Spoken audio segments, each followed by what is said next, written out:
This lesson demonstrates the use of some of the tags defined for the web.xml file. It's possible to include strings in the web.xml file and read them from inside a servlet.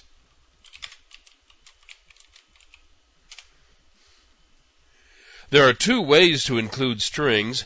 You can assign data to be available to a specific servlet or to be made available to all servlets. Here is an example of data being made available to any servlet that wants to read it. The enclosing tag is the context param. It's one of the web app elements defined with an asterisk, which means that you can have as many of these as you would like. It has two required subtags. The param name is the name that's being assigned to it, and the param value is the data string itself. This example is the declaration of a publicly available phone number. And here is the other type. As you can see, the init param tag is defined as a subtag of the servlet tag. This is data, but it is made available to only one servlet. Its subtags are the same, a param name and a param value. This example is the declaration of a telephone number that's being kept private by being made available to only the one servlet. Let me show you how to read these values from inside a servlet.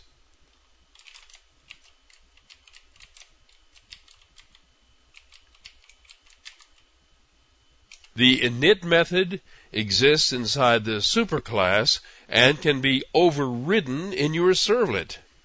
Now, this method is always called first. It's called right after the class is instantiated into an object.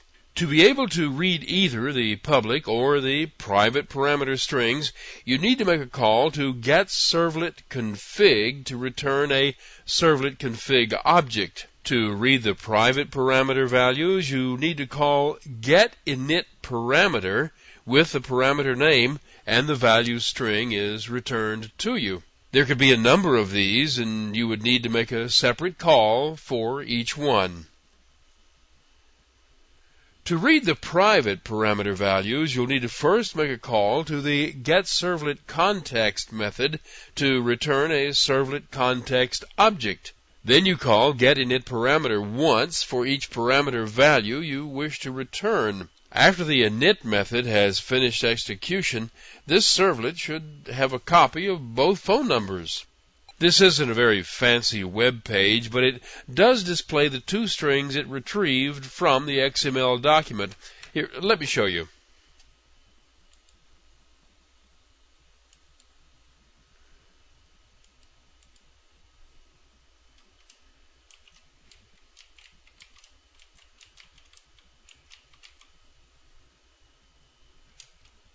Here is the output from the servlet. You can see that it has retrieved and is displaying both telephone numbers. Now let me show you a couple of ways to handle error conditions.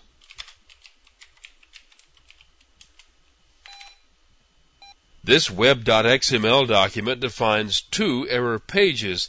These pages are applied to the entire application. Each page has its own error page tag that specifies the error that causes the page to be displayed and the location of the page to be displayed. Two different types of things can trigger an error page display. This one will be displayed by any servlet throwing an exception of the right type. You could have a number of different error pages defined, one for each type that you wish to respond to. You are probably familiar with the HTTP code. Everybody has gotten a 404 error page for trying to display a page that doesn't exist. Well, every server has its default page that it displays for these errors, but you can override that with a page of your own this way. Notice that the name of the page to be displayed is a full path name beginning with a slash.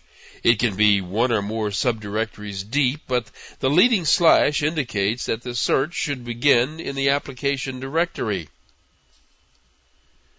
Now, the error page can be an HTML page or a JSP. It can also be a servlet. All you have to do is put the servlet's class name here. Now, let me show you what happens when you try to access a page in the application that does not exist.